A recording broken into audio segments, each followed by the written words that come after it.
Most important है, आपकी paper में पूछ लेता है। बताओ भैया, जो नेशनल फ्लैग है इसे संविधान ने कब अंगीकृत किया था, कब अडॉप्ट किया था? तो प्यारे बच्चे, राष्ट्रीय ध्वज। अच्छा, राष्ट्रीय ध्वज का नाम बता सकते हो क्या? हमें लगता है सभी बता सकते हैं। अरे देश का तिरंगा, आन बान शान तिरंगा, 3 रंगों से रंगा तिरंगा, वही आपका राष्ट्रीय ध्वज है तिरंगा। इसको 22 जुलाई 1947 को अपनाया था। कितने रंग होते हैं तिरंगे में? 3 रंग होते हैं, हरा, सफ़ेद, केसरिया। ठीक है, केसरिया जो होता है ये बलिदान, बलिदान का प्रतीक होता है। सफ़ेद किसका प्रतीक होता है? सफ़ेद जो प्रतीक होता है प्यारे बच्चे, ये शांति का प्रतीक होता है।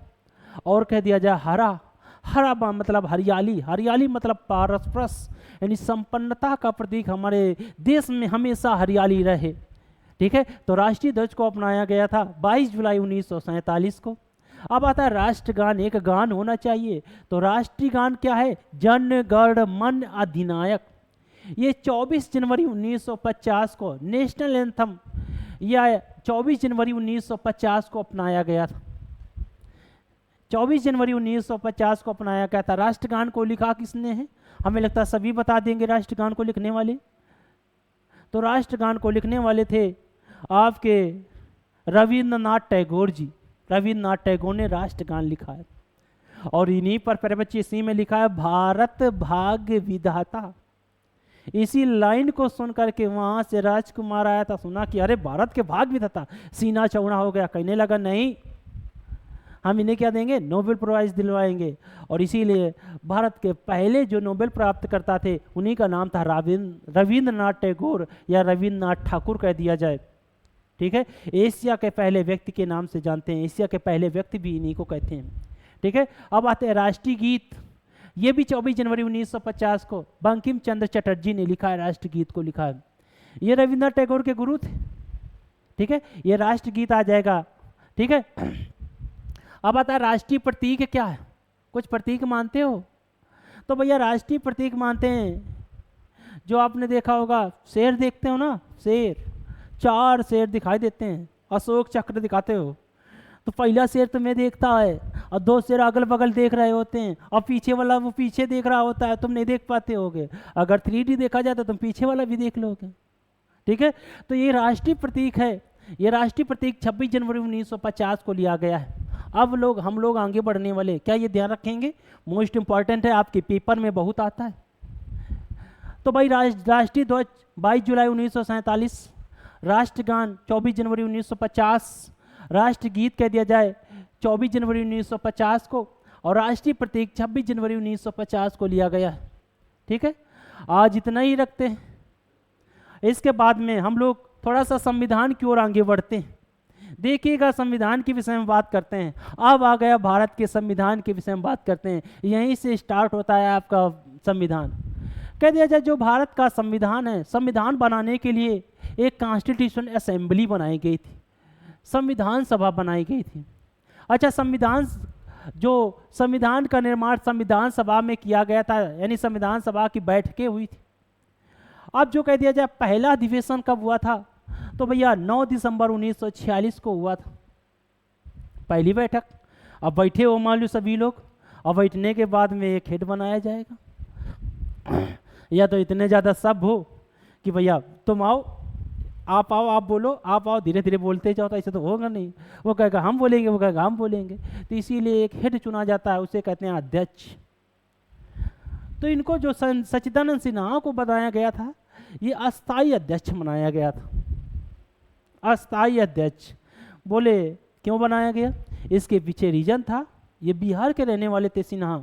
एक नाम सुना होगा आपने, सुना अच्छी सिन्हा, इसको तो बड़ी अच्छी प्रकार जानते होगे। वही सिन्हा जो है सच्चिदानंद सिन्हा है प्यारे बच्चे, इन्हें बनाया गया था, संविधान का पहला अस्थाई अध्यक्ष बनाया गया था। ये सबसे ज़्यादा बुजुर्ग व्यक्ति थे, तो सम्मान के तौर पर इन्हें बनाया गया था कि नहीं भैया इन्हें सम्मानित किया जाए। 9 दिसंबर के बाद में दूसरी बैठक हुई थी, 11 दिसंबर को बैठक हुई 1946 को, और इसके अध्यक्ष जो बनाए गए थे, परमानेंट बनाए गए थे, इन्हें बनाया गया था डॉक्टर राजेंद्र प्रसाद को। कहा भैया परमानेंट ये रहेंगे, लेकिन वो नॉन परमानेंट थे। 2 दिन बाद सम्मान में बना दिया गया, ठीक है तुम बने हो, अब आराम से बैठो। डॉक्टर राजेंद्र प्रसाद को बना दिया गया। जब डॉक्टर राजेंद्र प्रसाद बन गए, इन्होंने अध्यक्षता की थी। अब लोग इसके बाद में जो एक नाम सुना होगा डॉक्टर बी.आर. अम्बेडकर, इन्हें संविधान का पिता कहते हैं। तो भैया इन्हें बना दिया गया था प्रारूप समिति, इसे कहते हैं ड्राफ्टिंग कमेटी। ड्राफ्टिंग कमेटी ये समिति बनाई गई थी 13 दिसंबर 1946 को, यानी कहते हैं डॉक्टर बी.आर. अम्बेडकर को संविधान का पिता कहते हैं। और जवाहरलाल नेहरू ने एक उद्देश्य प्रस्ताव रखा था। क्या होता है उद्देश्य प्रस्ताव? उद्देश्य मतलब होता है आपका उद्देश्य क्या है, हम यहाँ इकट्ठा क्यों हुए हैं। इन्होंने एक उद्देश्य बनाया था, उद्देश्य प्रस्ताव को पंडित जवाहरलाल नेहरू ने रखा था। ठीक है, अब आया हमारा संविधान हुआ, कई बैठकों के बाद में बना, बनने के बाद में आगे बढ़ा, आगे बढ़ने के बाद में एक दिन आया, वो हम दिन याद रखते हैं 26 नवंबर 1949 को क्या किया गया था, एडॉप्ट किया गया था। भाई अगर पूछ ले कि भाई बताओ प्रारूप समिति में कितने सदस्य थे, तो बता पाएंगे? तो प्रारूप समिति में से थे 7 सदस्य थे। और प्रारूप मतलब हेड कौन था? Doctor B R. अम्बेडकर को बनाया गया था। भैया एडॉप्ट मतलब आता है कि हम क्या करिए, हमारा संविधान बन गया, लाओ हम ले लिया अपना संविधान को। लेकिन कह दिया जाए प्यारे बच्चे कि ले तो लिया हमने संविधान को, लेकिन लागू कब किया था? तो एक डेट थी 26 जनवरी। आप जानते हो कि 15 अगस्त, एक जन ध्यान सुना होगा 15 अगस्त, और एक नाम सुना होगा 26 जनवरी। और हमें लगता है ये चीज़ आप समझते होंगे। 15 अगस्त 1947 को हमें आज़ादी मिल गई। आज़ादी मिल गई, चलो ठीक, इसीलिए हमने कहा कि भैया इस 15 अगस्त की आज़ादी मिली थी और 26 जनवरी को हमारा संविधान लागू हुआ था। देश का सबसे बड़ा पद राष्ट्रपति बनाया गया था। इसीलिए 26 जनवरी को प्यारे बच्चे हम लोगों ने क्या किया था, इस संविधान को क्या किए थे, 26 जनवरी 1950 को लागू किए थे। अब आते हैं, थोड़ा सा बात कर लेते हैं। देखो ये लिखा है 1935 और ये लिखा वर्तमान में। अनुसूची को कहते हैं शेड्यूल। पहले अनुसूचियां कितनी थी? 8, अब कितनी है? 12 अनुसूचियां हैं। अनुच्छेद पहले कितने थे? आर्टिकल पहले कितने थे? 395, अब कितने हैं? 470। ठीक है, अब भाग की बात करते हैं। पहले कितने थे? 22, अब भाग कितने हो गए? 25 भाग हो गए। यही पूछ लेता है डायरेक्ट क्वेश्चन कि बताओ भैया जब हमारा संविधान लिखा गया था तब कितने अनुच्छेद थे? तो कोई कहता है नहीं भैया 470। अरे तब कहाँ थे, तब तो 395 थे, अब 470 हैं। भाग कितने थे? भाग बनाए गए थे। पहले कितने थे? 22, अब कितने हो गए? 25 भाग हो गए। अब हम लोग थोड़ा सा आगे बढ़ने वाले हैं, थोड़ा सा आगे बढ़ते हैं फिर आगे चलते हैं। ठीक, अब आते हैं जो हमारा संविधान था ये 1935 एक्ट से लिया गया, 2/3 भाग लिया गया है, यानी 2/3। आगे आपके आगे क्लास आएगी उसमें बताएंगे कौन किस देश से क्या संविधान लिया गया है, लेकिन थोड़ी सी चर्चा इसमें कर देते हैं संविधान के विषय में। 2/3 जो भाग लिया गया है 1935 एक्ट से लिया गया है, यानी अंग्रेजों के संविधान से हमने 2/3, यानी मान लो 300 हो तो 300 में 200 आर्टिकल उससे लिए गए। अब आते हैं जो हमारा संविधान बना कितने दिन में था, तो 2 वर्ष 11 महीने 18 दिन लगा था। 2 years 11 month 18 days लगे थे। और कह दिया जाए संविधान सभा की अंतिम बैठक कब हुई थी, तो भाई अंतिम बैठक हुई थी उसका नाम था 24 जनवरी 1950 की अंतिम बैठक हुई थी। ठीक है, अंतिम बैठक कह दिया जाए 24 जनवरी 1950 को हुई थी। जब हमारा संविधान 26 नवंबर 1949 को अडॉप्ट किया गया था तो कितने अनुच्छेदों को लागू कर दिया गया था, तो प्यारे बच्चे 15 अनुच्छेद थे। ये नागरिकता संबंधित थे, सिटीजनशिप संबंधित ये 15 आर्टिकल को तुरंत लागू कर दिया गया था।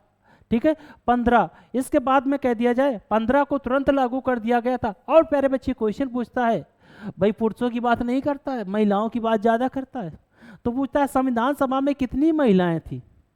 अच्छा महिलाएं कितनी थी, तो प्यारे बच्चे संविधान सभा में कह दिया जाए यानी 15 महिलाएं थी, 15 महिलाओं ने भाग लिया था। ठीक है, अब आते हैं संवैधानिक सलाहकार कौन थे। संवैधानिक सलाहकार तो ये थे BN राव, श्याम बेनेगल राव। इन्होंने एक बहुत अच्छा राज्यसभा यानी कह दिया जाए राज्यसभा में संविधान को बनाने के विषय में एक पिक्चर बनाई, आप अगर टाइम लगे तो देख लेना। BN राव और KC वियर जो थे प्यारे बच्चे, KC वियर, इन्होंने संविधान को अर्धसंघीय कहा था और संविधान को लिखा है प्यारे बच्चे जैसे आप अपने हैंड राइटिंग से लिखते हो। हम आज पढ़ा रहे हैं इसको, अपने हैंड राइटिंग में लिखोगे, PDF तो मिलेगी लेकिन हैंड राइटिंग में तो लिखोगे। तो संविधान को लिखा था किसी ने, उस लिखने वाले का नाम था प्रेम बिहारी नारायण रायजादा। क्या नाम था? जो संविधान को लिखा था उनका नाम था प्रेम बिहारी नारायण रायजादा। इन्होंने संविधान को अपने हाथों से लिखा है और चित्रकारी की थी, यानी पेंटिंग्स, कहीं भगवान राम, कहीं भगवान श्री कृष्ण के चित्र हैं, इसको चित्रकारी की थी नंदलाल बोस। अच्छा, नंदलाल बोस के विषय में हमको बता देते हैं। रविन्द्रनाथ टैगोर ने शांति निकेतन की स्थापना की थी, वहीं के ये शिष्य हैं। तो वो नंदलाल बोस शांति निकेतन को वर्ल्ड हेरिटेज में शामिल किया गया। इस बार इंपॉर्टेंट क्वेश्चन बनेगा आपका कि चित्रकारी किसने की? नंदलाल बोस ने चित्रकारी की। ठीक है, आपको बताया था। अच्छा, एक क्वेश्चन बताइएगा आप, कमेंट में बताएं कि जो संविधान था, संविधान को कह दिया जाए लिखने का काम किसने किया था? तो भाई यही तो था, प्रेम बिहारी नारायण रायजादा। ठीक है, तो हमें लगता है हम आज इतना ही रखते हैं, मिलते हैं अगली क्लास में। भाई अच्छा लगे तो सब्सक्राइब करें, चैनल को लाइक करें। ठीक है, कंप्लीट। जय हिंद। हमारे चैनल को लाइक करें, सब्सक्राइब करें, आपसे उम्मीद रखते हैं। फिर मिलते हैं नेक्स्ट क्लास में, तब के लिए जय हिंद।